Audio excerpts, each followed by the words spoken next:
We ain't giving up no tree, we ain't giving up no river that belongs to we.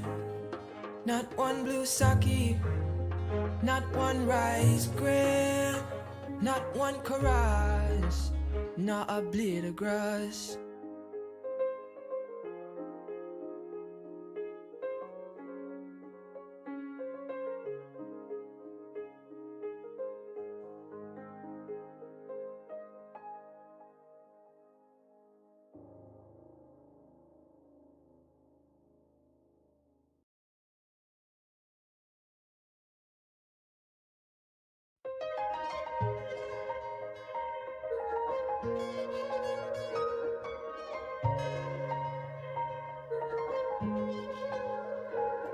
We are a peaceful people, struggle is we struggle, and we don't look for trouble, just ask around. But when outside faces from foreign places talk about taking over, we ain't backing down. We ain't giving up no mountains, we ain't giving up no tree, we ain't giving up no river that belongs to we. Not one blue sake, not one rice grain, not one chorus, not a blade of grass. This land is all I know, we gonna make it somehow. We will bend like a bow and never break. Our fathers came here, and they lived and died here, and we ain't moving nowhere, make no mistake. Cause we ain't giving up no mountain, we ain't giving up no tree, we ain't giving up no river that belongs to we. Not one blue sake, not one rice grain, not one chorus, not a blade of grass.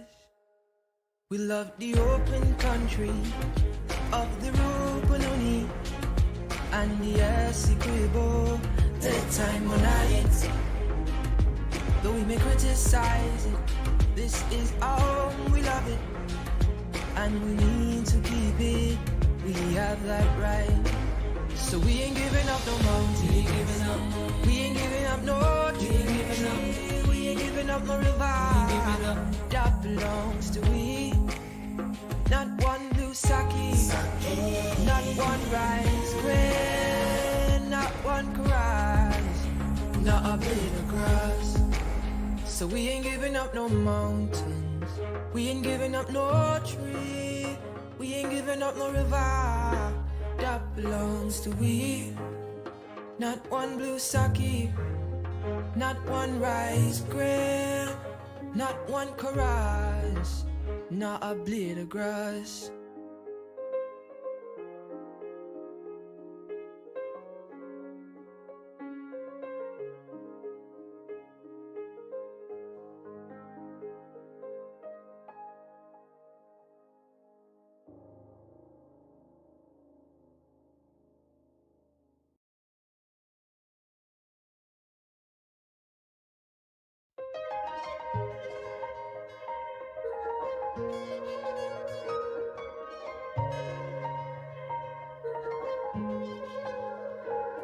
We are a peaceful people, struggle is we struggle, and we don't look for trouble, just ask around. But when outside faces from foreign places talk about taking over, we ain't backing down. We ain't giving up no mountains, we ain't giving up no tree, we ain't giving up no river that belongs to we. Not one blue sake, not one rice grain, not one chorus, not a blade of grass. This land is all I know, we gonna make it somehow. We will bend like a bow and never break.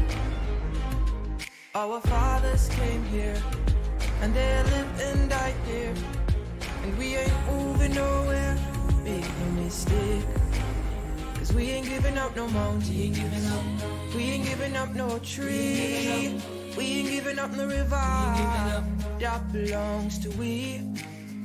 Not one blue sake, not one rice grain, not one rice, not a blade of grass. We love the open country of the Rupununi and the Essequibo, the time when night.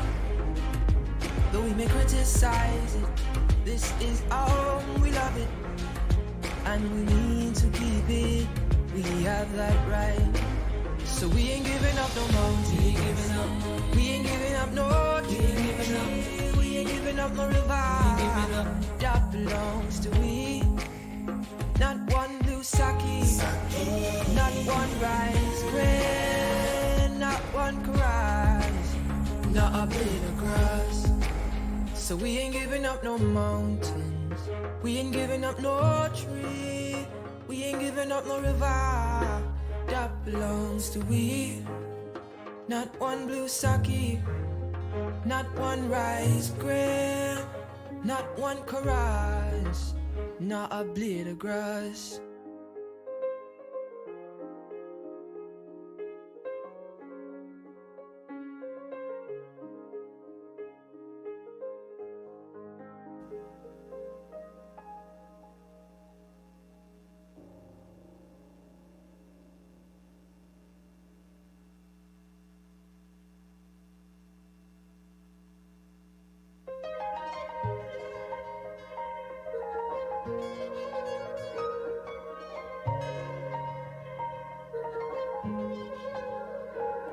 We are a peaceful people. Struggle is we struggle, and we don't look for trouble. Just ask around. But when outside faces from foreign places talk about taking over, we ain't backing down. We ain't giving up no mountains. We ain't giving up no tree. We ain't giving up no river that belongs to we. Not one blue sake, not one rice grain, not one rice, not a blade of grass. This land is all I know.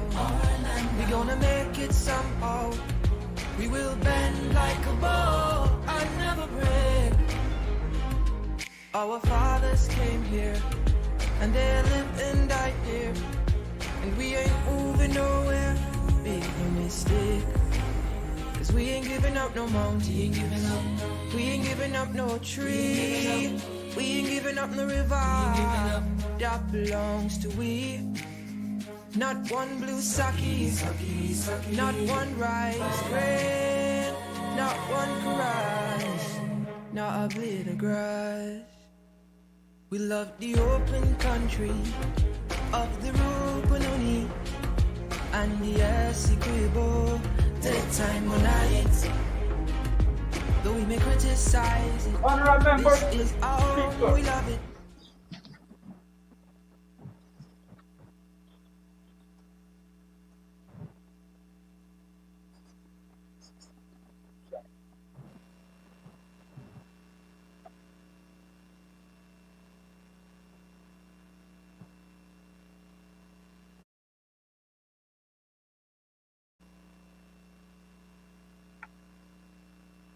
Honorable members, I declare this 47th sitting of the National Assembly of the 12th Parliament of the Cooperative Republic of Guyana to be duly constituted and in session. The clerk will lead us in prayers. Almighty God, we here gathered together, do most humbly beseech thee to guide us in all our consultations, so that we may together build a land where knowledge is free, where the mind is without fear, and the head is high, and where words come from the depth of truth. Grant us, O God, thine aid and guidance, so that we may deal justly with the several causes that come before us, laying aside all private interests, prejudices, and personal preferences, so that the result of our counsels may be to the glory of thy blessed name, the maintenance of true religion, the preservation of justice, the safety, honor, and happiness of the President, and the peace and prosperity of Guyana. Grant us, O God, the vision so to lead that all the people of this fair land may enter into that state of brotherhood and unity where the mind is led forward by Thee into ever widening thought and action. Thank you. Please be seated. Messages from the President.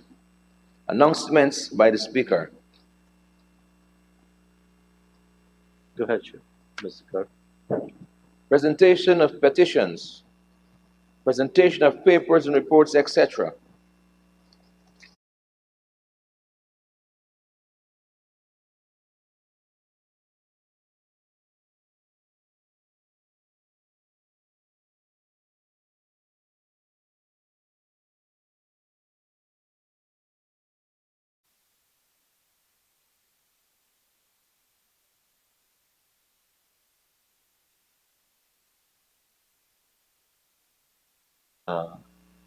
Minister of Parliamentary Affairs and Governance will be online today.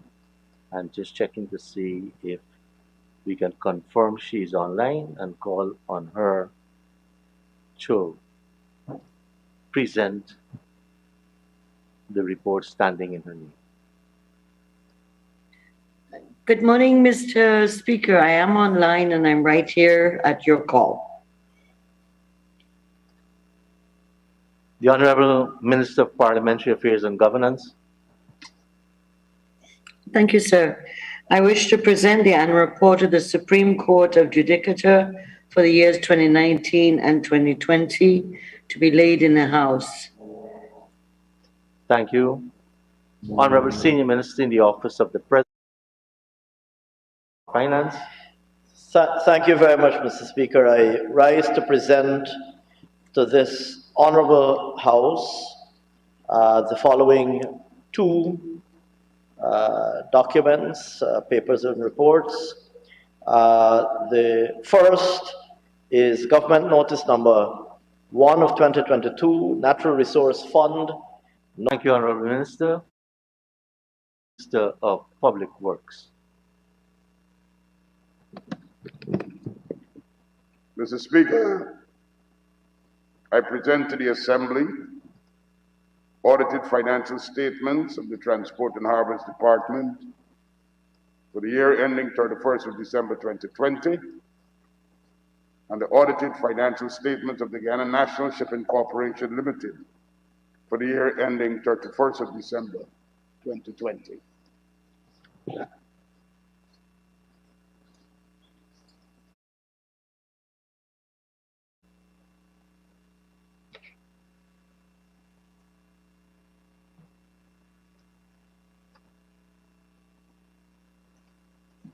Honorable members, I present to the Assembly the minutes of the proceeding of the 7th meeting of the Committee of Selection, which was held on Wednesday, 13th of April, 2022. Reports from committees. Oral questions without notice. Questions on notice. Honorable members, there is only one question on today's order paper, and it is for written reply. The question is in the name of the Honorable Member, Ms. Keita Chandan Edmond, and is for the Honorable Minister of Home Affairs. The answer to this question has been received and has therefore, in accordance with our standing orders, been circulated. Mr. Clerk. Statements by ministers, including policy statements, personal explanations, requests for leave to move the adjournment of the National Assembly on definite matters of urgent public importance, motions relating to the business or sittings of the National Assembly and moved by a minister. Introduction of bills. Honorable Minister of Agriculture. Thank you, Mr. Speaker. Mr. Speaker, I rise Industrial Hemp Bill 2022, Bill number 10 of 2022, a bill entitled an act to provide for the cultivating and manufacturing of industrial hemp and hemp-related products, to provide for the conducting of research on industrial hemp or any other activity concerning or relating to industrial hemp, to establish the Guyana Industrial Hemp Regulatory Authority and other related matters. And I move that the bill be read the first time. Let the bill be read a first time. Industrial Hemp Bill 2022, Bill number 10 of 2022, Public Business, Government's Business.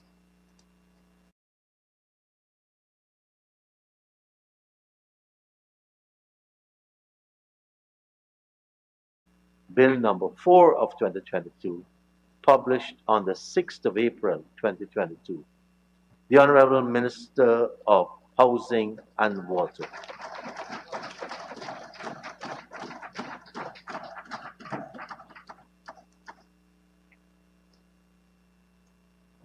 Thank you, Mr. Speaker.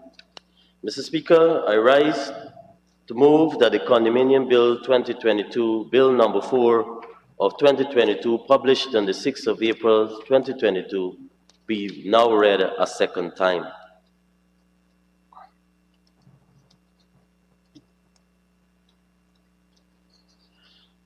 Mr. Speaker, it is a privilege to introduce this most critical piece of legislation, Bill number 4 of 2022, the Condominium Bill.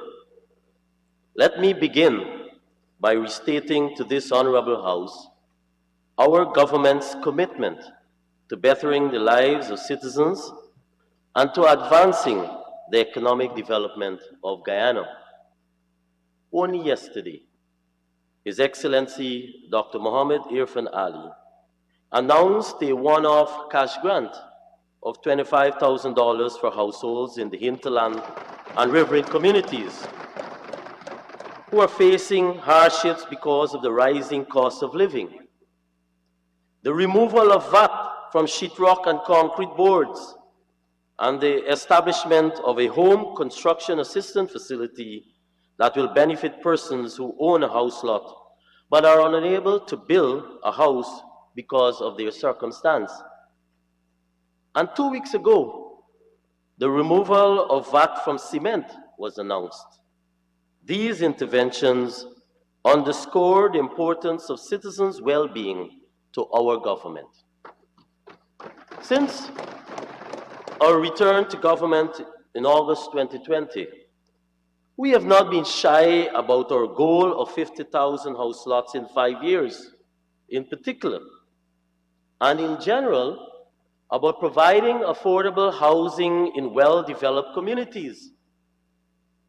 We have been relentless in working to build this land of ours, to invest in human capital and to reduce poverty levels in all regions, and at the same time, seek to close the gaps within sectors that do not adequately serve our people and country. Mr. Speaker, house lots allocation targets for 2020 and 2021 are already surpassed, and we will do the same for 2022. In fact, we have allocated over 11,000 house lots to date. Further, as we speak, more than 1,100 houses are being built in 8 housing areas across the country, 300 of which are already handed over to the homeowners.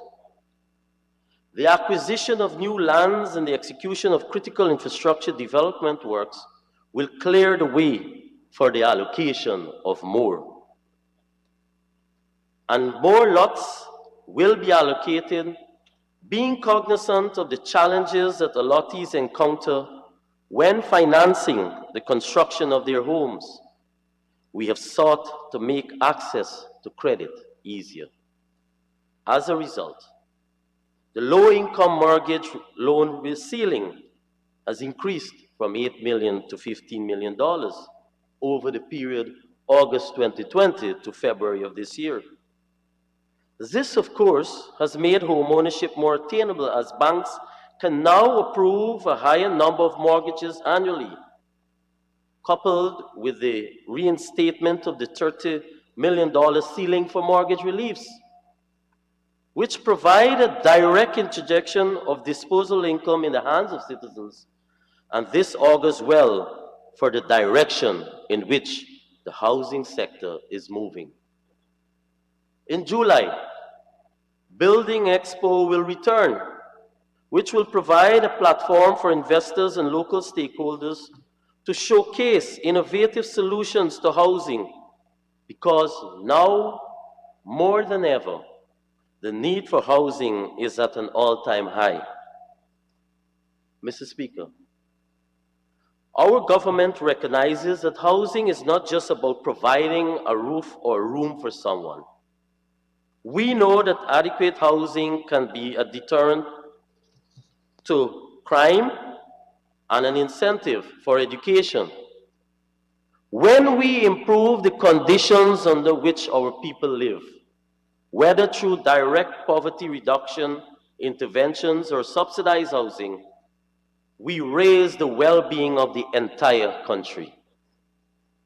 The pursuit of housing by this government is critical and crucial to the realization of the bold targets we have set ourselves for these first 5 years.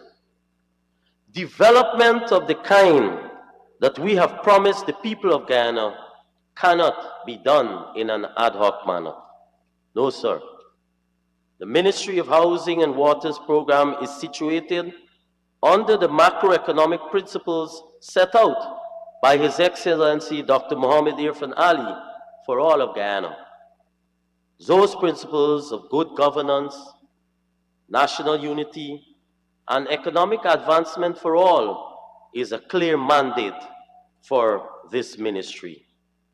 Therefore, we are careful to critically examine the work program we set ourselves to ensure that it benefits the citizens of this country and does not place them under any unnecessary burden. In this regard, our government has been consistent in its efforts to bring relief to home builders, whether by causing the reduction of prices for building materials through tax concessions or dialoguing with the banking sector to making borrowing easier. The rapid expansion of Guyana's economy has brought new demands for higher standards and more modern approaches to housing development that addresses the issue of climate change, rising sea levels, changing lifestyles, and growing demands for less expensive units than what the formal market offers. These are critical issues that had to be considered as we deliberated on a raft of legislative changes which must be made to the existing legislation to bring it in conformity with modern legal framework that informs the ownership of condominiums and townhouses. In most Caribbean countries, condominium development was pursued as a response to the demand of tourism. It's not the same for Guyana. In 1989, the Condominium Regulation and Miscellaneous Provisions Act was enacted to facilitate the sale of properties owned by the government to sitting tenants. Under this system, the government, as the main actor in the sector, provided low-cost housing to citizens. But the government was saddled with a heavy maintenance bill for those condos. And since the rent was already subsidized, it became difficult for the government to maintain and upkeep them. This led to the sale of these properties in the mid-1990s for only $25,000. The buyers were issued with a certificate of sale to be treated as a transport, effecting a conveyance of the unit, and referred to Section 50, subsection 7 of the current Act. But over time, the owners found it difficult to use the certificate of sale as a collateral to obtain loans from commercial banks or other financial institutions. They were also unable to obtain insurance to protect their property. This deficiency maintained and remained unaddressed for years, despite the discomfort it brought on poor citizens. I rather suspect that since that type of housing was not in demand anymore, the need for new and updated legislation was not urgent.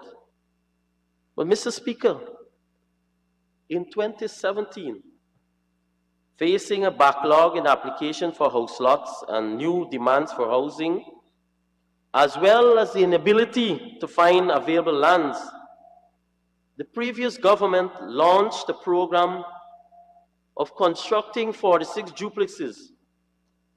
That is 2 buildings divided by a common wall for resale to citizens. 42 flat and 2 elevated 2-story duplexes were constructed in Perseverance, and 2 flat social duplexes at Prospect. These duplexes were constructed in land registration areas governed by the Land Registry, for which certificates of title to land were issued. This immediately created a titling issue, since the Condominium Regulations and Miscellaneous Provisions Act applied only to deeds registration areas governed by the Deeds Registry, for which transport were issued, and therefore a certificate of sale could not be issued under the current land registration system. It is clear that the coalition did not treat this matter with any urgency beyond perhaps talking about bringing new legislation to address the deficiencies in the existing one. Our government quickly recognized that the demand for housing was concentrated in mostly urban areas, and so a new challenge for space to develop new housing areas reared its head. Added to this, expats participating in the oil and gas sector and activities are seeking more first-world options for housing, such as townhouses, apartments, and condos. In fact, investors had expressed interest in constructing condos here as a housing option and an investment. While we welcomed the interest, it was clear to us that we needed to amend or repeal and replace the current laws to provide a clear legislative landscape for the establishment and the regulation of condominium schemes. And by so doing, we will not only remedy what was done by the previous administration, but we will also provide a clear path for new investors. Mr. Speaker, it is with this in mind that the Central Housing and Planning Authority engaged Mr. Darshan Ramdani as its consultant to review the current legislation and to provide a legal analysis and draft policy framework. The review recommended that the existing legislation be replaced with new legislation, and he prepared a draft condominium bill that drew on the experiences of many countries, including in North America, that's including USA, Canada, and the Caribbean, including Barbados, where condominium schemes thrive. The bill defines condominium as any building divided into units, each unit being attached to or dependent to a substantial degree on the other units, forming the building for support, shelter, or easements relating to services under this Act, irrespective of whether the units of the condominium to different persons or one person. The bill has 6 parts and 65 clauses and makes provision for the horizontal and vertical subdivision of land and buildings into units for individual ownership and for the use and management of condominiums. Part 1 deals with the interpretation and definition clauses and speaks to the application of condominiums to be constructed under declaration and description, including condominiums constructed or to be constructed by the government. Part 2 deals with the approval and registration of the condominium. Any person desirous of constructing condominiums or converting existing buildings into units must first submit to the Minister of Housing and Water, in this case, a proposed declaration and description for approval. This part describes the responsibilities of the minister under approval and registration and stipulates stringent timelines within which he or she must act.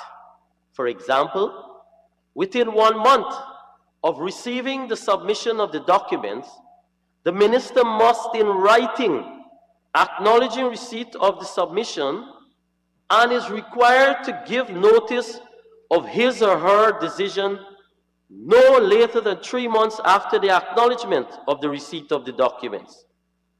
If he or she fails to do so, the bill states, and I quote, "And where the minister does not, within that period, communicate his decision to the promoter of the condominium in writing, the proposed declaration and proposed description shall be deemed to have been approved by the minister," unquote. The minister is empowered to approve, reject, or direct amendment of a proposed declaration and description. Parts 3 and 4 give detailed explanations and guidance on title of ownership, easements, rights, creation and duties of a corporation, bylaws, and rules governing the use of common property, rights and obligation of owners, insurance, repairs and maintenance, termination, and sale of units. And parts 5 and 6 discuss condominiums in public sector, termination of management agreements, penalties, regulations, and appointment of administrator.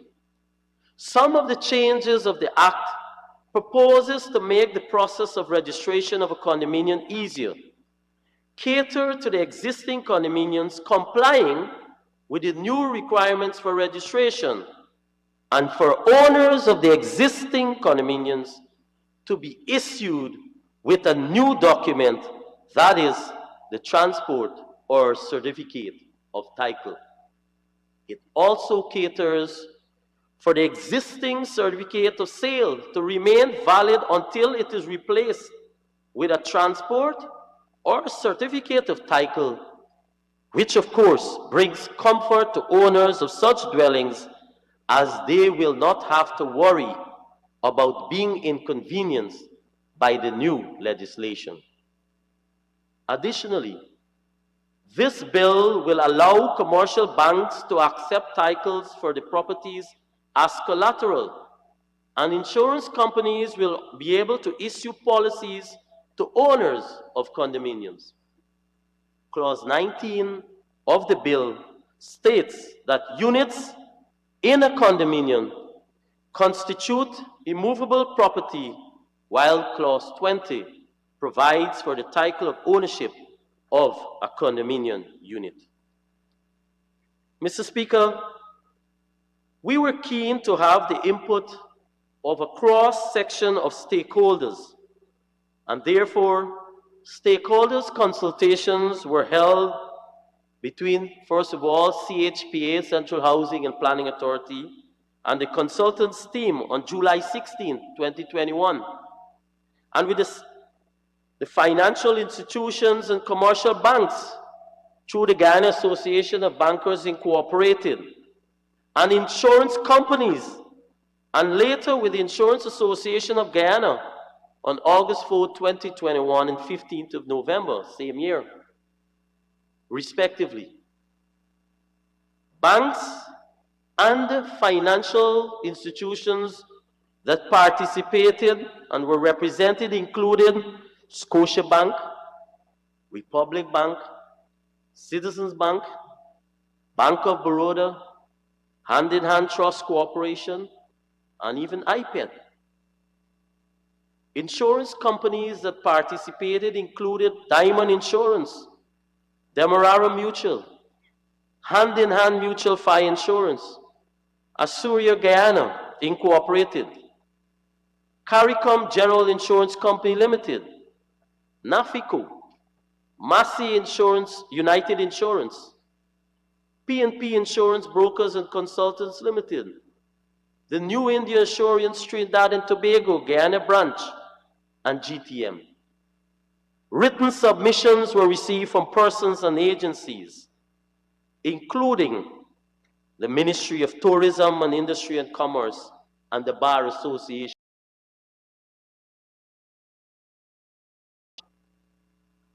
This legislation maintains the need for oversight of the sector with the executor or the executive giving approval of the declaration and the description through the office of the minister, in this case, the Minister of Housing and Water. Reasons for rejecting an application must now be provided by the minister in writing. This will ensure that persons are given a fair hearing and the aggrieved party is made aware the reasons for refusal of the application. It also empowers the minister to approve, reject, or direct the amendment of a proposed declaration and description. A technical team will be empaneled to review the project, that is the declaration and description, to ensure that the proposal complies with the relevant laws. On recommendations from the technical team, the minister's approval will be issued. Refer to Section 5, subsection 3. Mr. Speaker, the timeline for the approval by the minister has been reduced from 6 months to 3 months. Refer to Section 6. The condominium scheme is no longer referenced as an instrument, but a declaration executed by the owner of the land and detailed statements relating to the purchase or lease of each unit, whether it is free or subject to existing mortgages, the consent of persons who have charges or liens, the proportion of the common interest, the percentages allocated to the units, and the unit entitled of each for each, with an address for service. Refer to sections 12 to 14. The description accompanies the declaration and contains the technical specifications of the building. Refer to section 15. On registration of a condominium, constitutes immovable property and can be conveyed, leased, mortgaged, or disposed of as immovable property under both the Deeds Registry Act as well as the Land Registry Act. Refer to section 19. Owners of units will be issued with separate titles for each unit. A transport shall be registered in the Deeds Registry and a certificate of title shall be registered in the Land Registry. I refer here to section 20.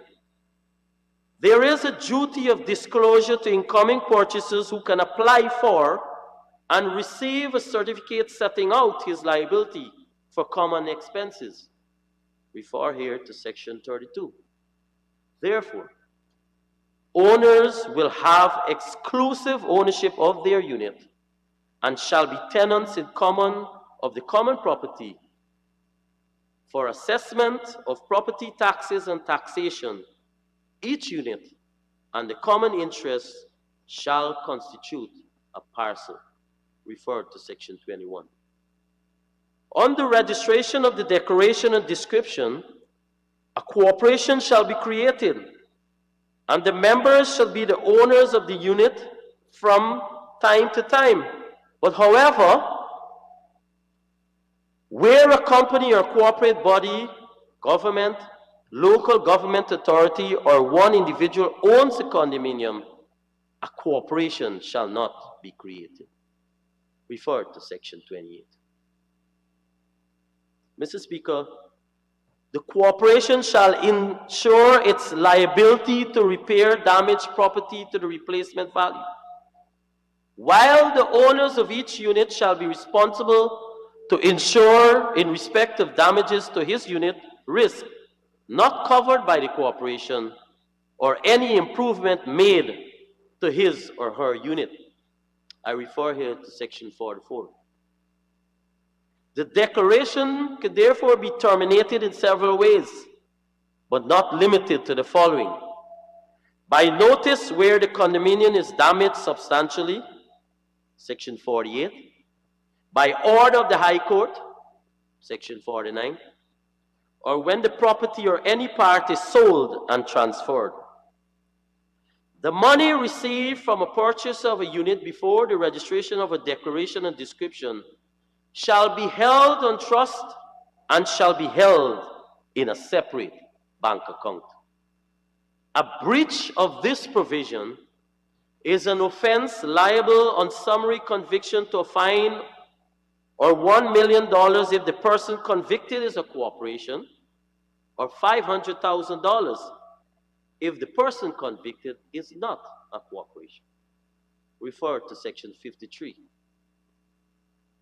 Condominiums in the public sector owned or promoted by the government, any local government authority, central housing and planning authority, or any corporate body with controlling interest vested in the state or agency is still applicable in this new act. Refer to section 54. The sale of the units shall be on payment in full of the purchase price and a separate title, either a transport or a certificate of title will be issued. Refer to section 55. Within 6 months after this act comes into operation, the owners of units of every existing condominium is required to prepare a declaration and description and submit same to the registrar for registration. Upon registration, depending on which act the condominium falls, the owner will be issued with either a transport or certificate of title. For clarity, refer to section 9. Once issued with a transport or certificate of title, the existing certificate of sale shall cease to be of legal effect. However, certificate of sale shall continue to be valid until it is replaced with a transport or certificate of title. Regulations have been created, and to follow this act, eventually when it becomes an act, will be regulations which will have been created pursuant to section 62 of the Condominium Act. And the associated fees will be consistent with administrative fees for similar services in the legal environment our country operates. Mr. Speaker, in conclusion, because there are a number of speakers just after me. You want to hear more? I can give you more. Okay. Mr. Speaker, this new act will provide clearer understanding of this viable alternative to single home ownership and will likely lead to more buy-in. It is a modern piece of legislation that is on par with other territories. It is timely and relevant to the emerging trends in home building in Guyana. As with any bill, there are some limitations which we will continue to examine and put forward solutions. But notwithstanding, Since you want to hear, let me give you this. The owners of those 46 duplexes built by the last administration can sleep better tonight knowing that their legal position regarding ownership is more defined and protected by law.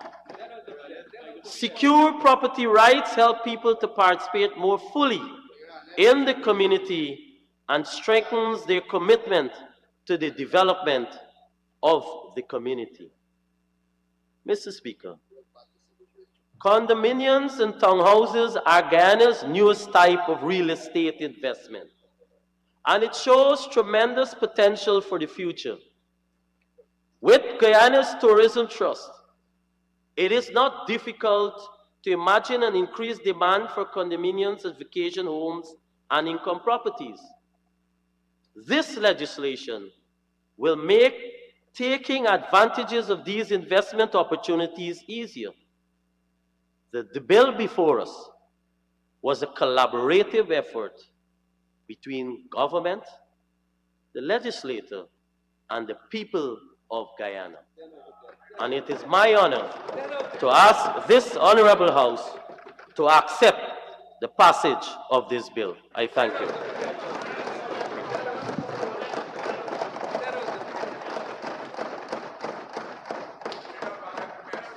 Thank you very much, Honorable Minister of Housing and Water. And now we will get the contribution from the Honorable Member, Mr. Dionarang Ramsuru. Thank you very much, Mr. Speaker. Mr. Speaker, good morning to all. Mr. Speaker, the Honorable Minister mentioned the cash grant that recently be announced, and I wanted to state that again, sir, we are seeing an unregulated distribution of our resources, and this time is only for the riverine areas. My question is, what happened to the persons living inland? Mr. Speaker, the Honorable Minister mentioned that the removal of VAT from cement and building materials. Mr. Speaker, I am quite surprised to see that, the Minister mentioned and boasted about the removal of these VAT. But Mr. Speaker, cement was at $16.50, and after the removal of that VAT, it got to $17.60. Is anybody paying attention to this, Mr. Speaker? What system or mechanism are in place to measure or to check these increases in prices? Mr. Speaker, the Minister boasted about the removal of the VAT on building materials, but yet, sir, the cost is going up. Mr. Speaker, I thought that we could have got a bill that make mention of the building codes that is really outdated and should be important at this time. Mr. Speaker, the Minister mentioned about the ad hoc design of our housing sector. And the ad hoc system, Mr. Speaker, for decades, it's happened like that, Mr. Speaker, for decades. But yet, nothing was done.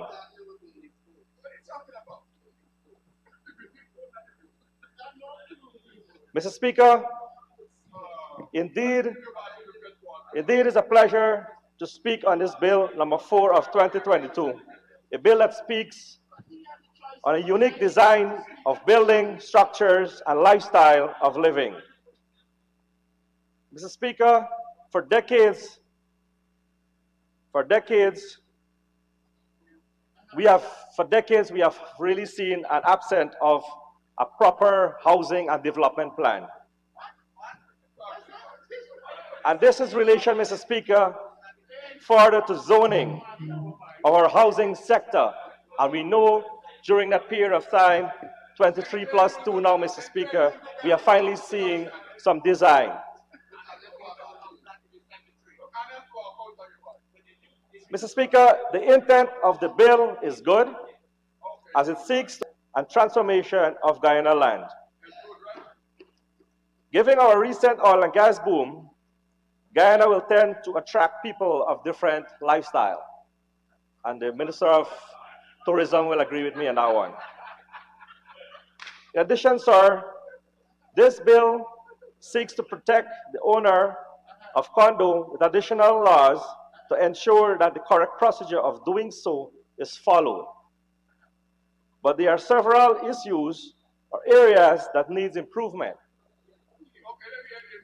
And Mr. Speaker, that is the reason why I will recommend that this bill be sent to a special select committee for further clarification of some of the clauses and probably for its structure and inclusion of some additional clauses. So to support this position, when one looks at the bill, it clearly puts all the powers to the minister's hand. And the minister did a good job by reading out the entire bill for us to have an understanding. And, you know,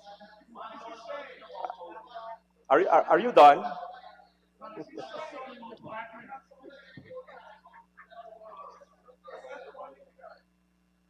Again, sir, we come to what everyone knows about the government: control and control and control. And that is why the context of which this bill is designed gives too much powers to the minister's hand. Hence my reasons for the select committee, so that we can set up this framework and context and structure of how the bill should be properly in place. Mr. Speaker, on a second point, the ministers talk about land ownership. This bill speaks about the declarant, that is the person who will be owner of that land. Means the absolute owner or owners. In this very definition, it states, these owners does not include a bona fide purchaser of a unit. I close quote. My concern here, sir, and let me use an example. For example, we have Windsor Estate that build this kind of structure before the bill is actually implemented. But within the law, this current bill, it will be catered for person can make their adjustment. I think it's 6 months has been allocated for those persons to make their adjustments. Mr. Speaker, the bill speaks about the horizontal and vertical construct and structures. But if you to buy a condo or a unit, let's say, or a top flat, what protection do you have? What protection do you have that if the person or the declarant stated in this bill saying that he wants to change the structure of that building, what protection do you have? And that is what, sir, has been absent here. Mr. Speaker,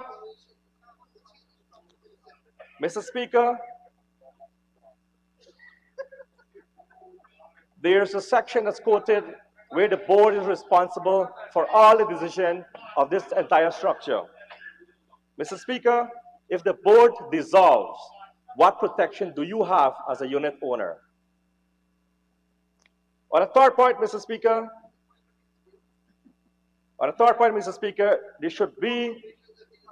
there's an absence of there should be an inclusion of a section, which is auditor and financial statements in section, because you're talking here of private persons owning that piece of land or the condos, because you're talking about the business. So that whenever you have this auditor, whatever financial reports, remember, Mr. Speaker, you will have several owners of units within a specified structure. Therefore, the financials and all that is being needed there should be audited. In this section also, Mr. Speaker, it can have a clause that specifies several units that need such auditors. For example, sir, we can set a clause that says above 25 units per structure, then you are required to have an auditor financial statement. Below that, you don't need to do that. That is what's absent here, sir, and I'm recommending that those clauses can be inserted into this bill. Mr. Speaker, on a final point, sir, there's not a section that we could have put on what we call an enforcement within this bill. The section can be inserted with this bill that will execute the duties of the court. In the case of a unit holder wants to mortgage that piece of unit, they want to go to a mortgage, it should have an enforcement where you have an inspector, which is be directed by the court, to ensure that all the records keeping of that board is intact and in order by the declarant. You have to understand, you see, this is the thing, you all jump to make a bill and you didn't understand the bill. Mr. Speaker,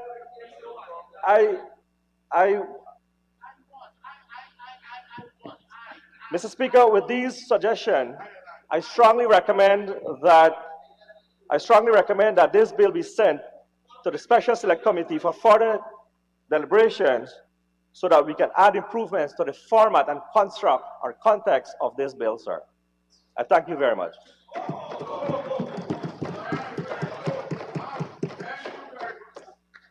Thank you, Honorable Member, Mr. Ramsaroop. And now, for her contribution, the Honorable Minister of Tourism, Industry and Commerce.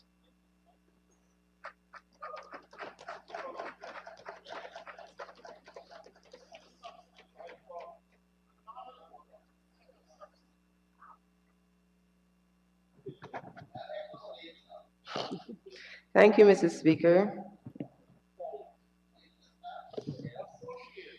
Mr. Speaker, I'm pleased to support this bill, the condominium bill, Bill number 4 of 2022, which seeks in large measure to modernize the framework under which condominiums are established and managed. The bill will also cure a critical defect of the existing act by providing for owners of condominium units to be issued with title to their units. Mr. Speaker, this bill does not stand alone. Rather, it is yet another element of a comprehensive housing policy, which itself is a component of an overall development policy that we are pursuing. When enacted, this bill would provide for another home ownership option for Guyanese.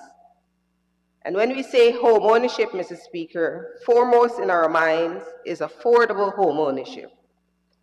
This initiative for the promotion and establishment of condominiums stands beside a raft of other measures, which together implement a visionary policy that is aimed at ensuring that every Guyanese has the opportunity to own their own home.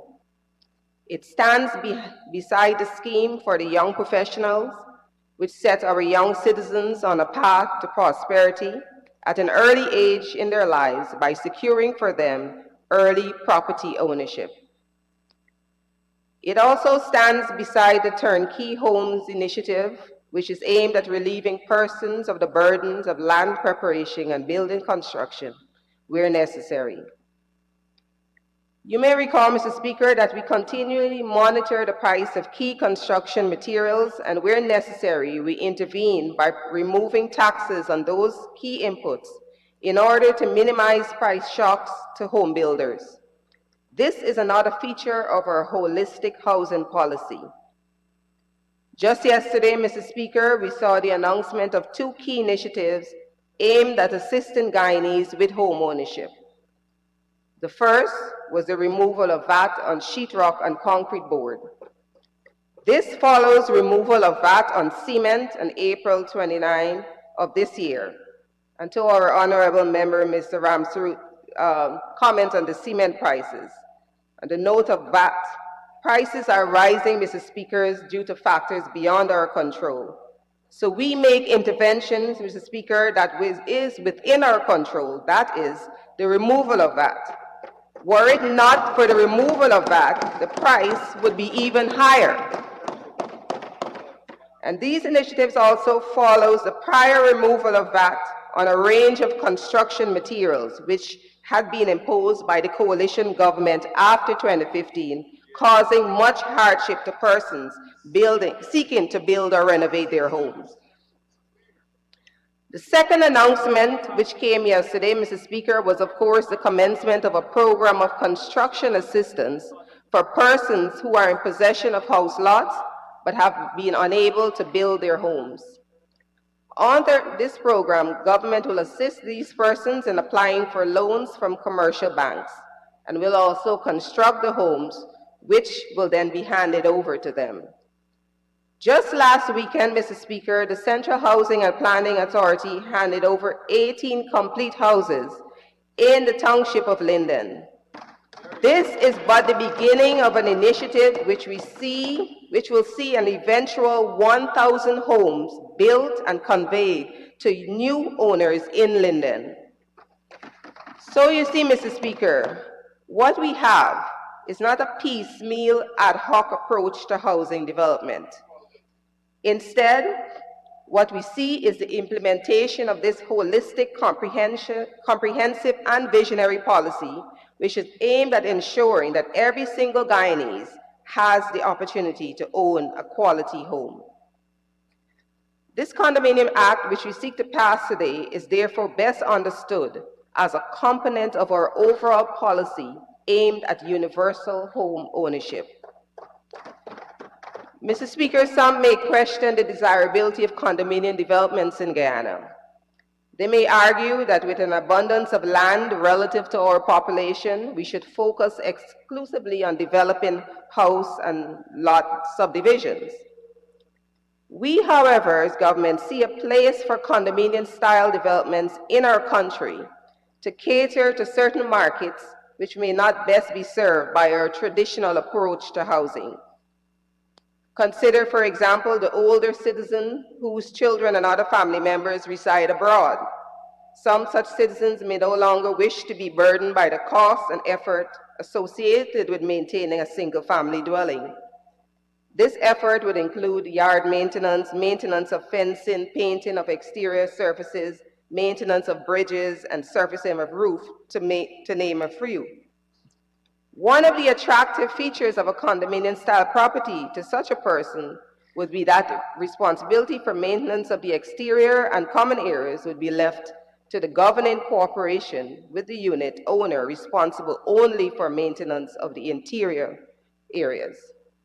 The homeowner gets the advantage of a well-built home with quality amenities, but without the obligations associated with additional maintenance of external areas.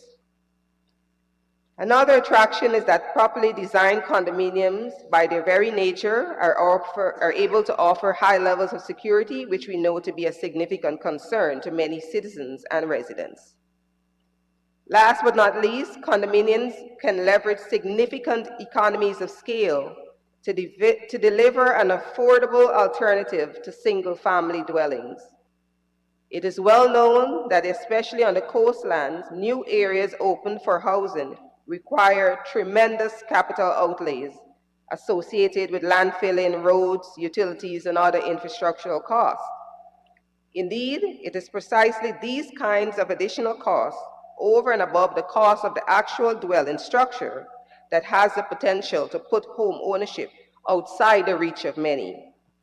And it is this type of problem that has made it necessary for government to embark on initiatives such as the turnkey homes and the construction assistance programs.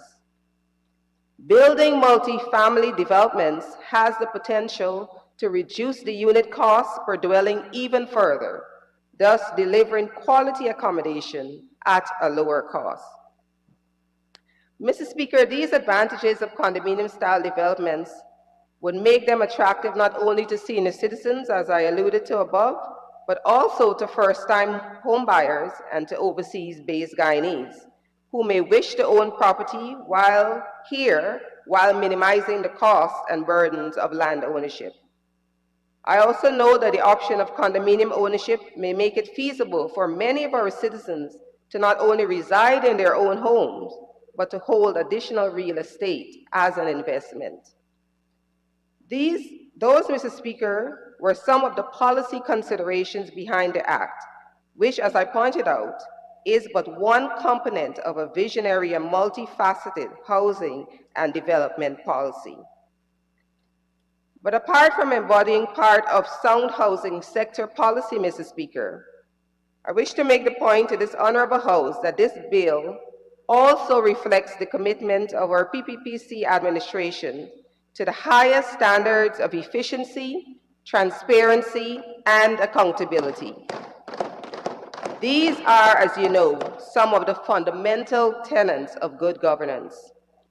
So, for example, Mr. Speaker, while the bill retains much of the discretion of the minister embodied in the old Act, this bill clarifies, in keeping with settled law, that such discretion is not unfettered.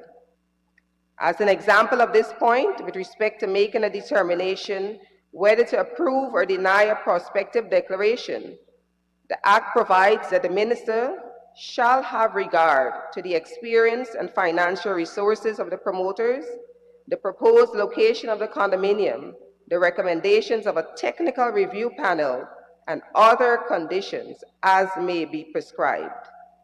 This is directly quoted from the Act, Mr. Speaker, from the bill. I note for good measure that in this context, prescribed conditions means conditions that have been prior set forth in the regulations. This provision, Mr. Speaker, should provide some degree of comfort on the part of an investor that decisions will not and cannot be arbitrary. The provision for the minister to impanel a technical review team to review proposed declarations and descriptions and to make recommendations with respect to their approval is a new one. It was not present in the old Act. This feature provides a welcome opportunity for expert input into decisions of the minister, which was not explicitly provided for in the previous regime. We think that potential applicants would feel some degree of comfort and assurance if the review of their applications were to benefit from expert and informed consideration.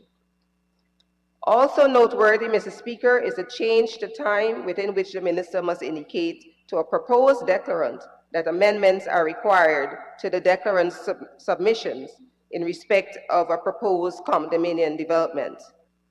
The previous regime set this period at 6 months, but under this bill, the relevant period is now 3 months. This reduction reflects our commitment to increasing the efficiency of service delivery, not only in this sector, but generally in all areas of government. Finally, with respect to the online governance philosophy, one of the most important provisions in our regime of transparency is the introduction in this bill of a statutory duty to give reasons. This duty is imposed on the minister where the minister rejects a proposed declaration and description for a condominium scheme. The bill expressly provides that those reasons must be furnished to a promoter in writing.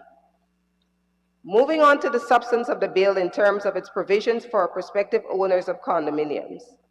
As I alluded to earlier, one of the key substantive features of this bill is that it cures the critical defect of its predecessor in providing for title or transport units to be issued to their owners.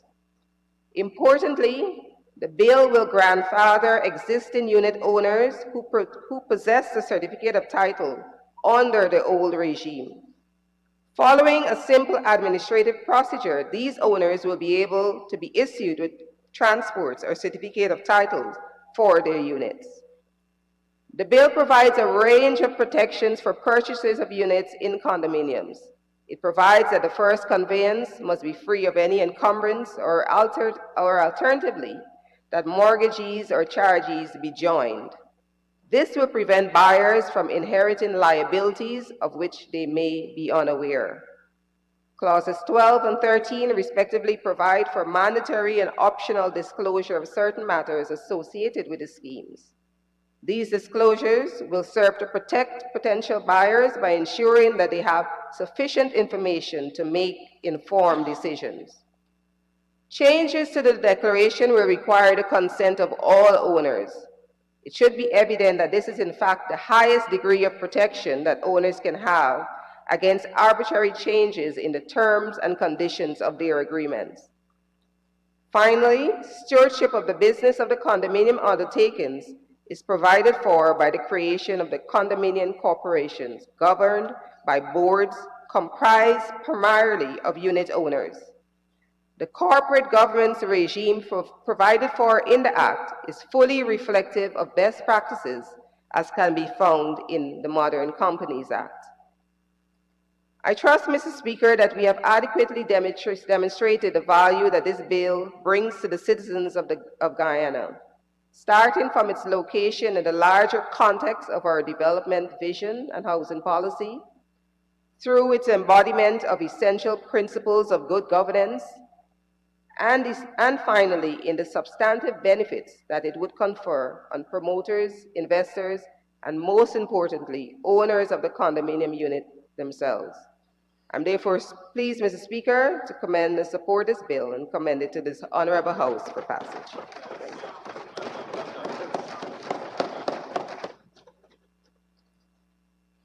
Thank you, Honorable Minister. And now for her contribution, the Honorable Member, Ms. Annette Ferguson.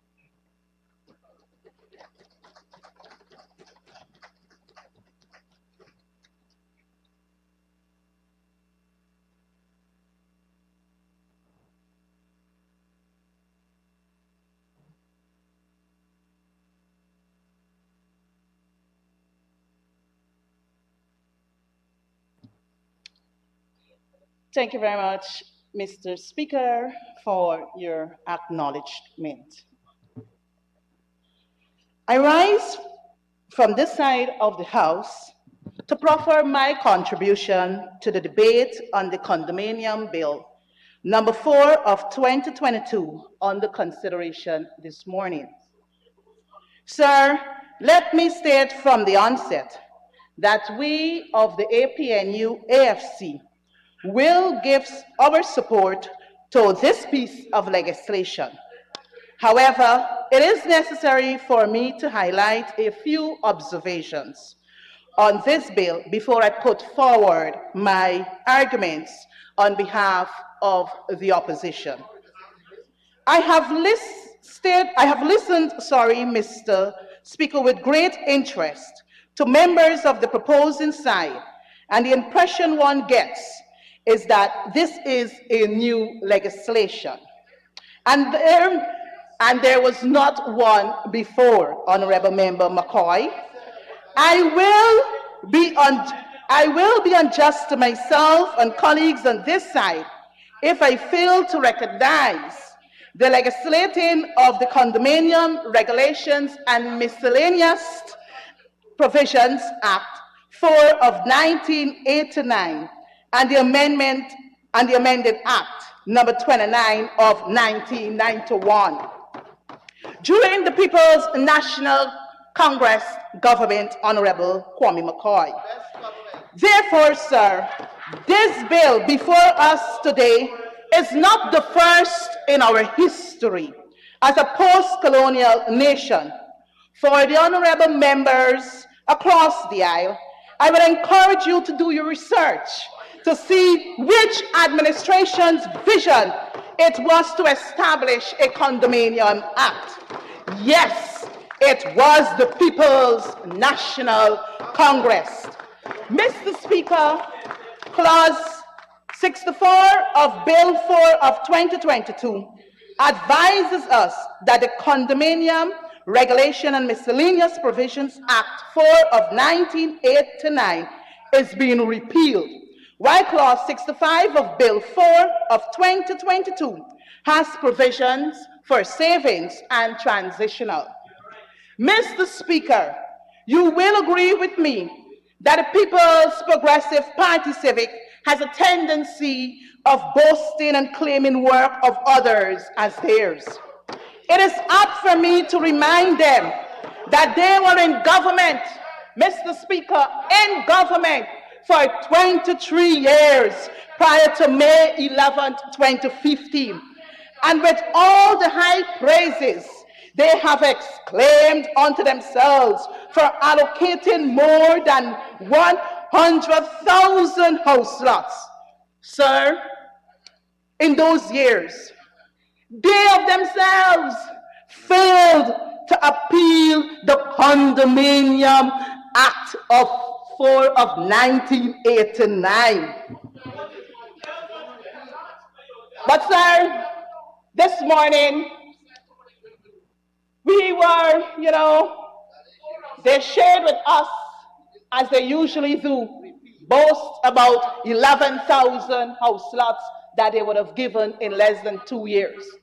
But Mr. Speaker, I need to remind the honorable members across the aisle to go to the areas in Diamond, go to the areas in Perfect Harmony, go to the areas in Providence, schemes that were developed under that administration post-May 11, 2015. See the state of those areas now. You boasted about giving 11,000 house lots over the past year and a half.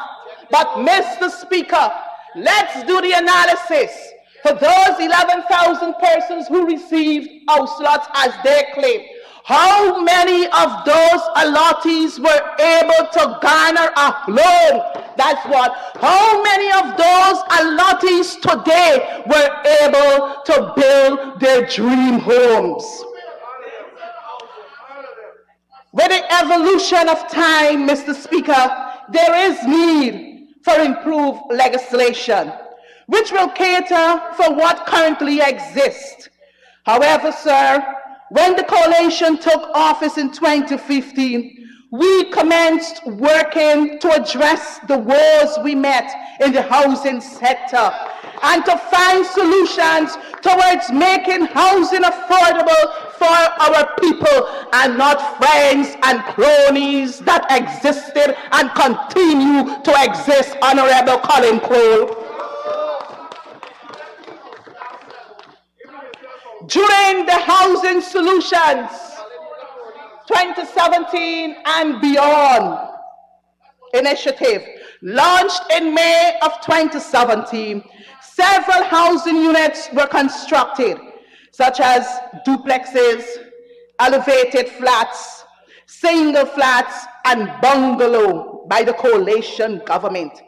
It was evident, Mr. Speaker, that beneficiaries who opted for duplexes and were qualified for loans encountered difficulties with the financial institutions in accessing loans because of the laws not being in place for duplexes, quote and unquote. The team at Central Housing and Planning Authority just listen and learn. In 2017, under the leadership of my former colleague, Ms. Valerie Patterson-Yeron, and Chief Executive Officer, Mr. Leland Saul, commenced discussions to review the condominium regulation and miscellaneous provisions, Colin Crowell. So don't come here to say to us or to teach us that we did not attempt to address the Condominium Act with any urgency. But let me tell you why.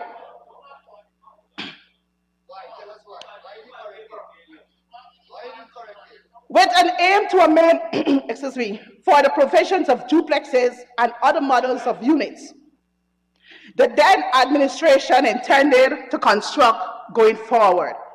This was not made possible, Mr. Speaker, due to post-events such as the deceptive no confidence motion in 2018, then the unresolved 2020 general and regional elections, which led to the installation of the People's Progressive Party Civic into office. Mr.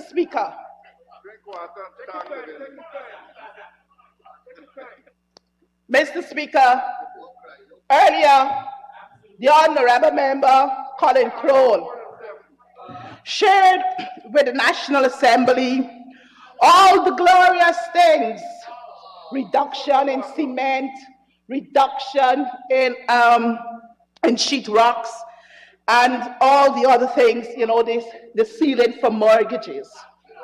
But over the year and a half since their installation into government, they have not said to this nation and to us here in the National Assembly what the ceiling mortgages for the various banking institutions are. But I will provide the facts, Mr. Speaker.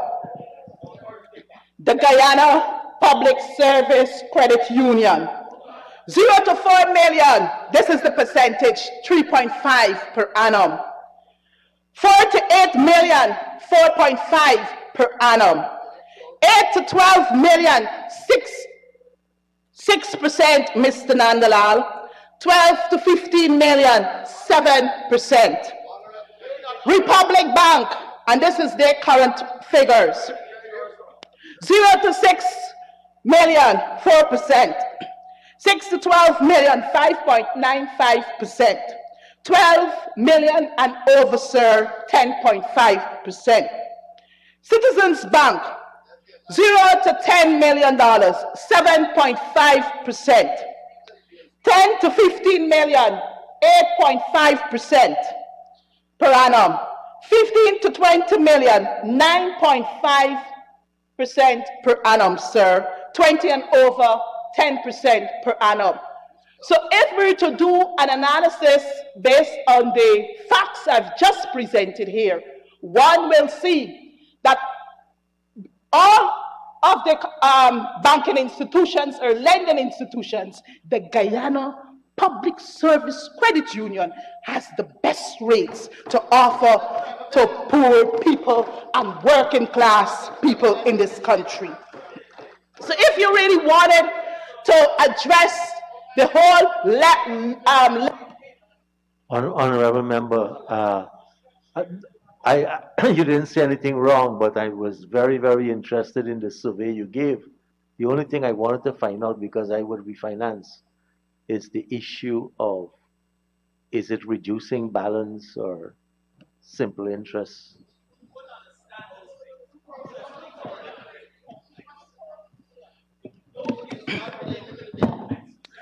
Sir, I have done my homework to find out what is out there to suit the pockets of ordinary citizens. And this is the information I was provided, sir. So I did my homework. Mr. Speaker, I now turn my attention to the Condominium Bill number 4 of 2022. When one compares the Condominium Regulation and Miscellaneous Provisions Act 4 of 1989 with this bill, many of the sections have been retained, while new clauses and interchanging of words are included. The concept, sir, of the term condominium might be relatively new to many Guyanese, since it was not commonly used to describe several areas here in the city. You know, South Georgetown, when you take a drive, Lang Avenue, you have units connected. Shirley Field, Ridley Square, you have units connected. East and West Rumveld, Wisma in Linden, and we also have Angoy's Avenue in region number 6, just to name a few. However, with changes and the use of modern description, condominium is becoming familiar to Guyanese, especially those who resided in developed countries and have an interest in either renting or purchasing of condominium units after retirement. Research has proven that in the Caribbean, for example, Mr. Speaker, Bahamas, they have the oldest legislation, which is the Law of Property and Convenience, Act Chapter 124, Bahamas of 1965, which they patterned from the 1961 American Federal Housing Administration. Case laws were cited relating to the absence of provisions for the construction of horizontal division up of the fee simple estates in land. Additionally, Mr. Speaker, research has further proven in the Caribbean, where financial demand and owning a condominium is burdensome, and there is no degree of urgency or interest in constructing of such structures, since on average, many of those countries have poor economies, which in most cases reflect the inability of citizens to purchase such units. Many persons prefer to own their own homes when comparing the cost association with condominiums. While Clause 54, Sections 1 and 2 of the Condominium Bill number 4 of 2022 addresses the idea of government and other entities promoting condominium in the public sector, I will recommend and encourage the current regime to conduct an assessment or survey with applicants who have applied for house lots or housing units to determine their preferences for housing before constructing condominiums or townhouses. Since it is, in my view, Mr. Speaker, that the average Guyanese, the working class, would prefer to either build or purchase housing units that are affordable to them. Mr. Speaker, you will agree that it is a state's interest to research best practices from other states when it comes to creating new legislations or improving existing legislations.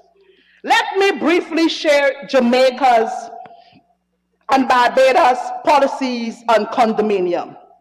What was done in the adoption of an incentive to boost their tourism economy, which allow them to amend their strata laws. Jamaica enjoys a tourism boom. The government went ahead to reintroduce the concept of vacation ownership, which led them to strengthening their registration strata law or Titles Act, primarily to enforce property covenants and assessments. Also, the legislation is significant since there is a provision for consumers' protection. That is, once a unit is sold at best price, considered to be reasonable, attainable, and to inform unit owners of any lapse or cancellation of insurance that results from failure to pay premiums. While in Barbados, their legislation, Mr. Speaker, on the Condominium Act exclusively deals with real estate. That is how developments are to be done, and not addressing issues relating to purchases from a construction perspective. Example, security from investment and defects liability. Mr. Speaker, closer to home, Trinidad and Tobago has a Condominium Act in their laws. However, sir, the Attorney General of Trinidad and Tobago is on record and has stated emphatically, Honorable Member McCoy, that the Condominium Act number 23 of 1981 has hung out to dry for the past 29 years, quote and unquote. And the difficulty and uncertainty posed for the implementation of the Act is because of its main provision for registration, management, and control of condominium and townhouse developments. Mr. Speaker, in reviewing and analyzing this bill, containing 6 parts with 65 clauses, principally, like my colleague on this side of the House, we welcome the improvement of any legislation coming to this Honorable Assembly. This bill, the Condominium Bill number 4 of 2022, is no exception, sir. With Guyana's economy on the rise due to resources from the oil and gas, our nation is heading for greatness, Honorable McCoy. It is evident that with the influx of expatriates coming to Guyana, the demand for housing accommodation will escalate, and there are persons whose preference will be for housing accommodation in gated communities with all essentials in place. And you know, Mr. Speaker, we already have the model set here. Windsor Estate, for example, and then just a few yards from here, you have the Bihari, whole area there using the University Road, where you have the condos, and in these condos, in these gated communities, it is not just buildings, but there are other essentials, pool houses, and all manner of things that goes along with this whole new idea of condominium. Sir, earlier in my presentation, I made the point that the concept of condominium is new to many Guyanese. And with an improved legislation to protect purchasers, mortgages, charges, and all other categories to be protected under the Act, I believe, sir, that widespread consultations were not done properly, which would have allowed ordinary homeowners, whether residing in South Georgetown and want to, probably purchase land from government to develop a condominium housing scheme, they could have come and give their input to ensure that we have a proper legislation that they will be benefiting from.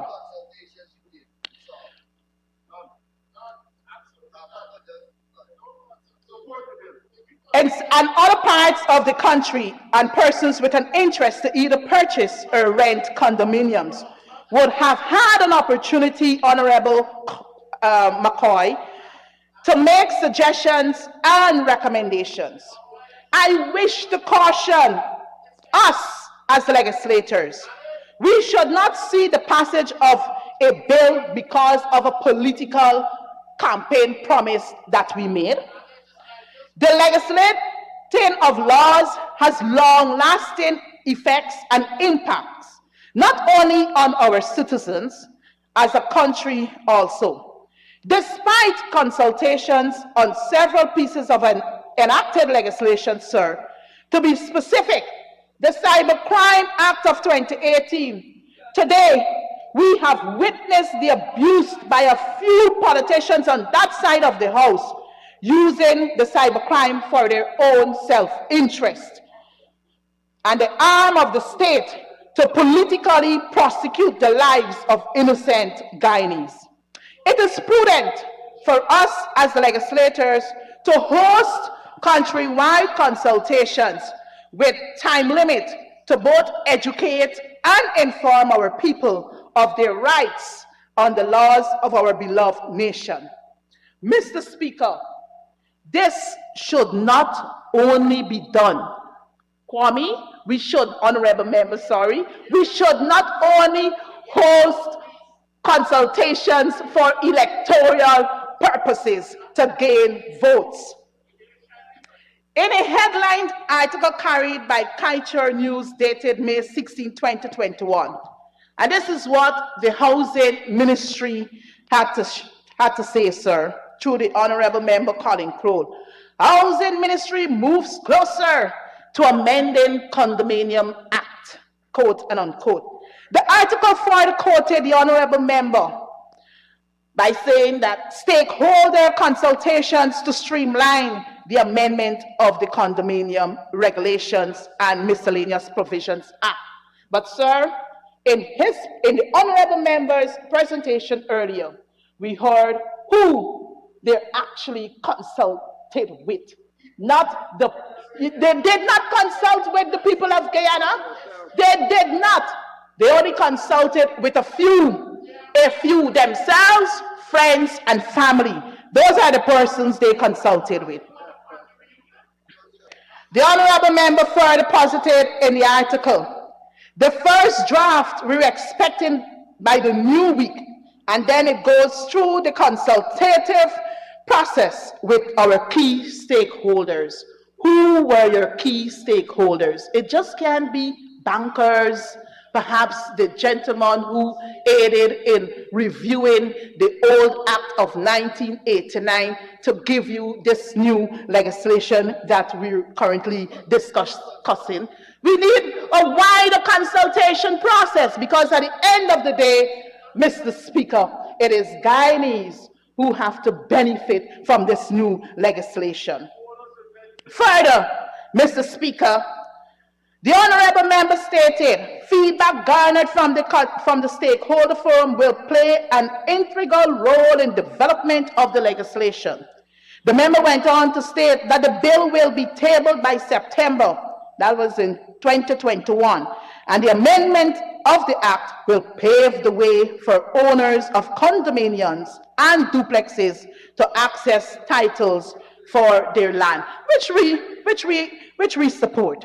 The article also quoted the honorable member, and I quote, commercial banks would also be able to accept the properties as collateral and offer loans to the homeowners for expansion, and insurance companies will also be allowed to issue policies for protection. Sir, from the list of companies and organizations, and earlier we heard the honorable member identifying all the possible insurance companies that are likely to benefit after this legislation is passed. Consulted. Missing from the list of consultations, sir, was the main parliamentary opposition party. And the honorable member, as I said before, should inform the House and people of Guyana why the opposition was not consulted on an important legislation of this nature. And is this the One Guyana initiative, Mr. Kroll, honorable member? Mr. Speaker, the former coalition government has been accused of not passing the condominium bill by the PPPC regime.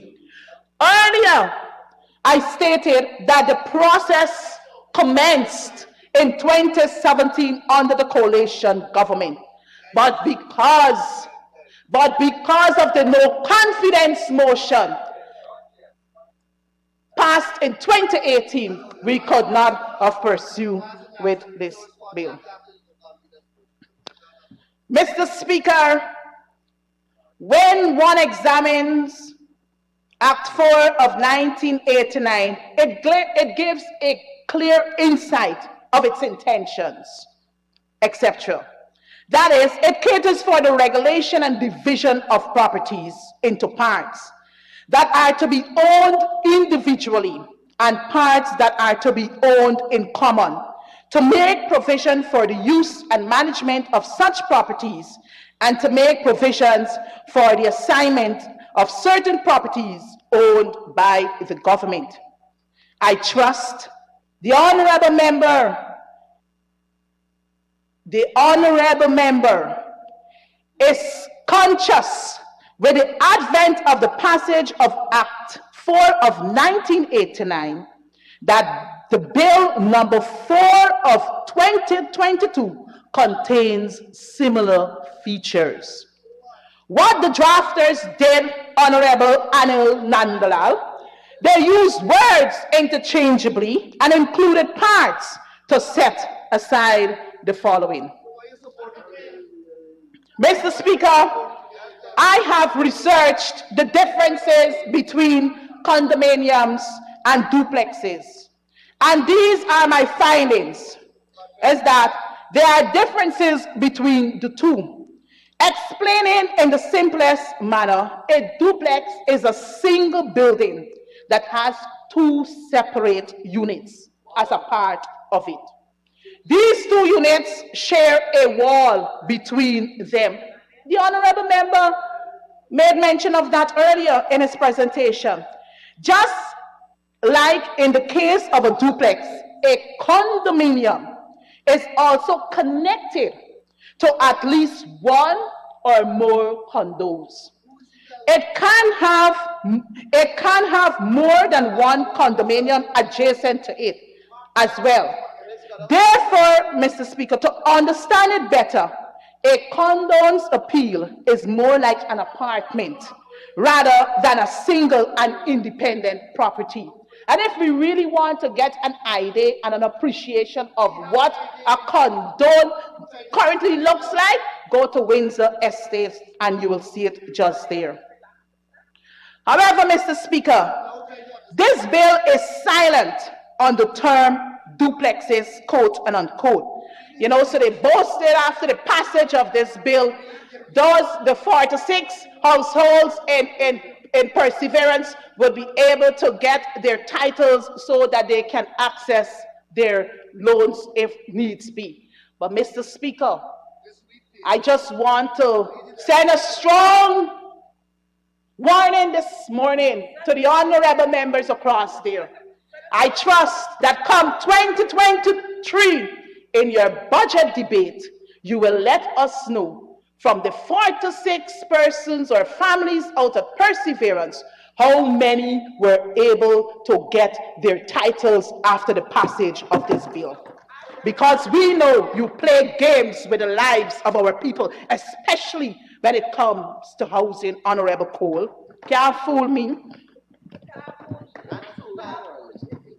Honorable member, for you to continue, you will need an extension. Mr. Speaker, I move for the honourable member to be given 5 minutes to conclude our presentation. Honorable member, you may continue to conclude. Thank you very much, Mr. Speaker. In further examination of the bill, Mr. Speaker, like my colleague who spoke before me, my major concern is part 2, addressing approval and regulations of the bill, which explains in detail, Mr. Speaker, the powers that will be vested in the hands of the minister. Let's take, for example, me, an ordinary citizen, wants to acquire 1 acre of land, or perhaps I might have acquired an acre of land from the government, and I decide that I want to set up a condominium scheme. And then you have friends of the government who might come with 2 acres with their plan to build more condoms than I intend to. Mr. Speaker, this is where the disparity will exist. And I'm going to send the warning again, Mr. Speaker. After the passage of this bill, we will see many investors, ordinary Guyanese, who would want to construct condoms in this nation because of the hands of the minister. They were denied that opportunity. It's about for friends, families, and cronies. In conclusion, Mr. Speaker, I join with my fellow colleagues on this side of the House in supporting, and I've said that from the onset, we give support to the bill in principle and with its intent. But would like to propose, Mr. Speaker, that the bill be sent to a parliamentary special select committee for further input, not only by the main parliamentary opposition party, but by ordinary Guyanese who have an interest in constructing condoms. They too must be able to add their voices to ensure that we have a legislation that they will be benefiting unfettered by the Minister of Housing. Mr. Speaker, so as I said before, we are prepared. We will support the bill, but we are proposing that the bill be sent to a special select committee for further widespread consultation. And Mr. Speaker, this is in keeping with what Standing Order 58 of the parliamentary rules so designed. So I trust that the honorable members, if you really mean business to ensure that we have a legislation where all were informed and will be consumed. Let us get your support by our proposal to have this piece of legislation sent to a special select committee. With that being said, Mr. Speaker, thank you very much, and may God richly bless us all. Thank you.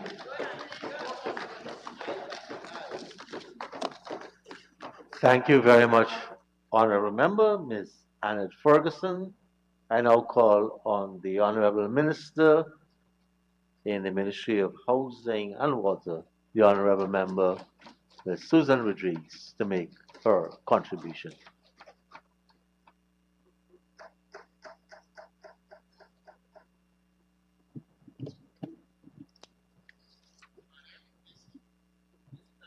Thank you very much, Mr. Speaker. Mr. Speaker, I rise to make my contribution in support of the Condominium Bill 2022, Bill number 4 of 2022. As I sat there listening to the Honorable Member Ferguson, I was reminded of a very popular song by James Brown, talking loud and saying nothing. Mr. Speaker, I am particularly pleased that this bill is finally in this honorable House, since it is in keeping with our government's commitment to update and modernize our legal framework. Mr. Speaker, condominium is not a new concept, even though it may be new in our local conversations here in Guyana. There is some uncertainty as to when or where the first condominium was built, with some dating it back to the 19th century. The difference between a complex of residences, such as an apartment building, for example, and a condominium is purely legal. There is no way to differentiate a condominium from any other residential building simply by looking at it. What defines a condominium, however, is the form of ownership. So when and where did the modern concept of a condominium emerge? First, let us examine what constitutes a condominium.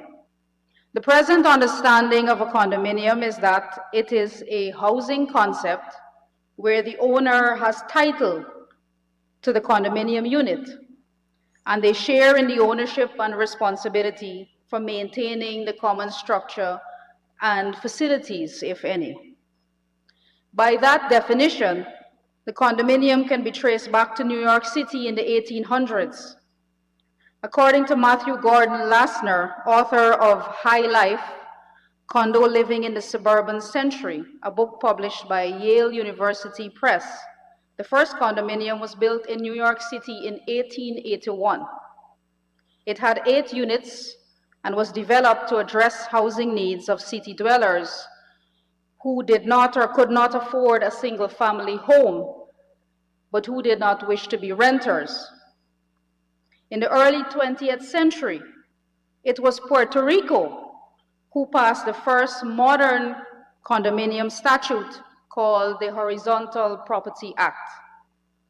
This provided a legal framework for developers and purchasers to deal with the ownership and maintenance issues that arise from the co-ownership of common elements. The law was updated in 1958, and very soon after, American developers adopted the concept. In 1960, Utah adopted a state condominium act, and shortly after, the first modern condominium was built in the United States. Consequently, the Federal Housing Administration began allowing federally backed funding for condominiums, and from there on, condominiums became a very popular housing concept. The Condominium Bill 2022 applies to all condominiums constructed or to be constructed under a declaration and description, including condominiums constructed or to be constructed by the government. The bill requires that proposed declarations and descriptions be approved by the Minister of Housing before a condominium is constructed or before an existing building is converted into a condominium. The minister is empowered to approve, reject, or direct the amendment of a proposed declaration and proposed description. Mr. Speaker, this bill does something far more important than updating our legislation to facilitate investment in condominiums. Today, there are dozens of families eagerly awaiting the passage of this bill to allow them to finally acquire their certificate of title after 4 years, more than 4 years of frustration and uncertainty about whether they would be able to acquire ownership of their home. In 2017, the APNU-AFC Minister Valerie Patterson introduced the duplex housing concept. And for those who are not familiar with what took place then, I will just explain what it looks like. So what it is in reality is 2 plots of land that they took, allocated to 2 persons or 2 beneficiaries, and along the center line of the 2 plots of land, the unit is constructed and the middle wall is along where the 2 boundaries meet. So it's 1 unit divided into 1 building divided into 2 units with the common wall. Mr. Speaker, there is no legislation to support this type of housing concept, and therefore the beneficiaries could not acquire a certificate of title or transport. So they drafted and made the beneficiaries sign an agreement of sale, creating a legitimate expectation that this transaction will be completed, but did not simultaneously update the legislation so the beneficiaries could not receive ownership. Mr. Speaker, the Honorable Member Annette Ferguson stood there in her presentation and boasted that it was the PNC government that passed the Condominium Act of 1989. We never refuted that. The Minister of Housing took several minutes elaborating the provisions of the 1989 Act and pointing out its deficiencies, hence the need for new legislation. And the recommendation from the consultant who said that rather than amend the provisions of the 1989 Act, that we should pass an entirely new act. Mr. Speaker, her defense of the act and trying to claim ownership of the 1989 Act, knowing fully well that there are families who are listening and watching us today who are still without their ownership documents. To listen to her take credit for that is an insult to those families. The APNU-AFC lacked finesse in handling the duplexes. As usual, they put the horse before the cart. They were out of their league, as they are with most things. They could not create any new housing schemes. They only allocated about 7,000 lots within schemes the PPP built. They couldn't allocate money in the budget for infrastructure until after the passage of the no confidence motion, but they decided to build duplexes. She claimed that the legislation could not be updated because of the passage of the no confidence motion. The honorable member said that in our presentation, but they went ahead and allocated monies in a budget after the no confidence motion, but they couldn't bring a bill to this house to ensure that these families that are suffering receive their certificate of title. And let us examine the cost. The duplexes are supposed to be a housing solution for low-income families.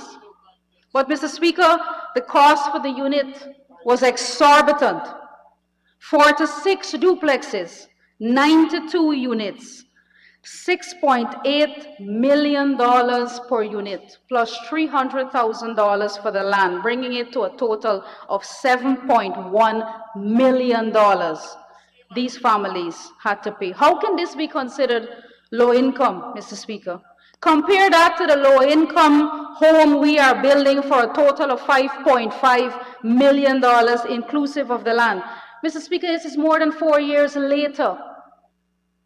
And even with escalating prices and the challenges faced globally with supply chain issues and rising fuel costs, we are still able to keep building costs affordable and making interventions for low-income earners by utilizing economies of scale.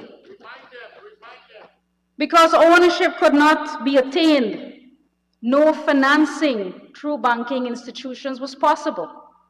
No mortgages could be issued on these properties. The project, therefore, had to be funded through the Housing Fund of the Central Housing and Planning Authority, resulting in much-needed financial resources of the agency being tied up for years, depriving others who could have benefited from the construction of additional homes.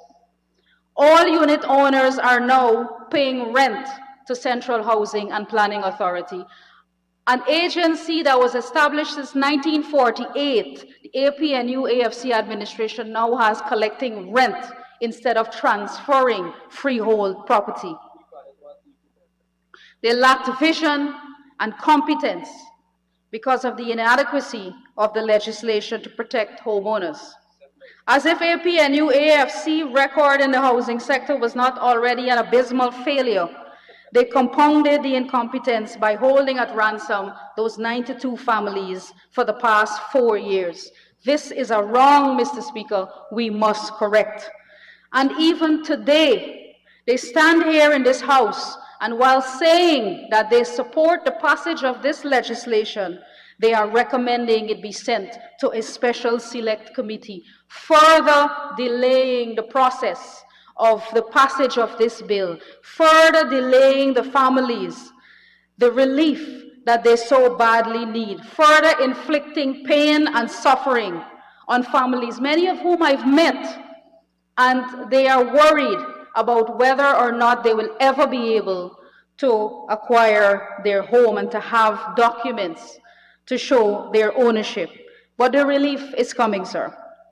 Mr. Speaker, the condominium bill promotes the principles of accountability, efficiency, and good governance. Clause 6 of the bill imposes 2 time limits upon the Minister of Housing. First, the Minister has 1 month to acknowledge in writing the receipt of a submission for a proposed declaration and proposed description. And second, the Minister has 3 months from the date of acknowledgement to approve, reject, or direct the amendment of a proposed declaration and proposed description, and requires the Minister to communicate once again in writing his decision to the promoter of the condominium.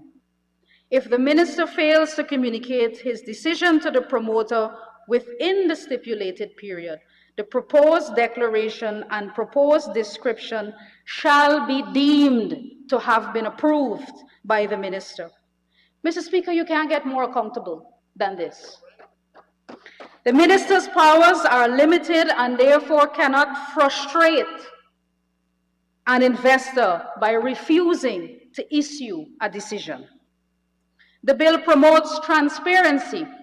Clause 5.7 states that no proposed declaration and proposed description shall be rejected by the Minister unless the promoter has been given a reasonable opportunity of being heard. Clause 5.8 further states that where the Minister rejects a proposed declaration and proposed description, he shall furnish the promoter with a written statement of reasons for the refusal. Mr. Speaker, with Guyana on the cusp of major transformational development, updating our legislation to facilitate sophisticated investments associated with a modern economy is crucial. Our markets and our economy must be open for business. This initiative of an alternative housing concept will be welcomed by both the private sector and government. There are private individuals who have already constructed condominiums in Guyana and people who have purchased those condos, but the developers have been unable to transfer ownership of the units, and the unit owners have been unable to access financing because a condo cannot be used as collateral at any banking institution until and unless this law is passed to allow ownership. This bill will attract investors to this type of investment, allowing people who prefer not to own and maintain an individual lot with a single-family home, but rather a flat that they can easily maintain or can have as a second vacation home, for example. There are additional benefits of communities with condominiums. Condominiums promote high-density housing. On the government side, the cost is lower to maintain infrastructure, such as roads and utilities. They are much more expensive to maintain when homes and businesses are spread apart. It is geographically easier and less costly to provide public services such as schools, hospitals, daycares, etc. Police and fire services are more effective when service areas are smaller. Low-density developments also often do not provide a large enough tax base to cover the costs of public services. Mixed-use developments with retail and apartments tend to pay a higher commercial tax rate and provide more services privately than communities made up of single-family homes. At the Ministry of Housing and Water, we recognize the value of zoning and mixed-use development. We are ensuring that even in our housing schemes, we are zoning areas for commercial and industrial activities, for schools, for health centers, recreational facilities, and public open spaces, all for the benefit of our people. Higher density development help attract new employers, thereby creating and providing more jobs. Employers want to be where the labor force is, rather than try to attract workers to come to them. Communities that are convenient to work and that creates a certain lifestyle are more attractive for both employers and employees. Higher density development also increases property values. Although location and accessibility to utilities, schools, hospitals, etc., are more obvious determining factors of value, the lifestyle benefits of high-density communities can drive up property value when properly executed. When there is a strong sense of community or lots of amenities within a neighborhood, including employment and entertainment, density and diversity can add a value of their own. Mr. Speaker, from the time we took office, we have been very clear that our focus has been beyond mere house lot allocation, but our main focus is on home ownership. Our main focus is on ensuring that we deliver affordable housing to the people of our country. That is why, Mr. Speaker, we are building sustainable communities and offering comprehensive housing solutions. This is why we are offering the turnkey homes. This is why only yesterday, His Excellency Dr. Mohamed Irfan Ali announced to the nation that we will be helping, going beyond construction of homes for allocation, but even to those people who have already received their allocation, we will help them through the process of building their own homes, demonstrating the importance of home ownership, demonstrating our commitment to ensuring that Guyanese are housed, ensuring that we hold their hand through that process, from the pre-qualification at the bank to ensuring that they are put in touch with a developer and that we monitor the entire construction process so that they get value for money, so that they get quality services, and so that even more quickly they can get a roof over their heads that they can call their own, and they can be homeowners in the true sense of homeownership. Mr. Speaker, I believe we've made a compelling case for this bill to become law. If not for anyone else, for the families who have been waiting over 4 long years for their certificates of title. Many people worked extremely hard on this bill, Mr. Speaker. We went through many drafts. We had many spirited debates. I wish to thank especially the consultant, all of the experts, the stakeholders, such as the banks, the insurance companies, the Minister and the Ministry of Tourism, Industry and Commerce, the Bar Association of Guyana, all the stakeholders, the Honorable Attorney General, and all of the attorneys and drafters who work to ensure we not only have a solid piece of legislation, but that it adequately addressed and corrected the situation that currently exists with the duplexes. Mr. Speaker, I believe the time is right, and I fully recommend this bill for passage in this honorable House. Thank you.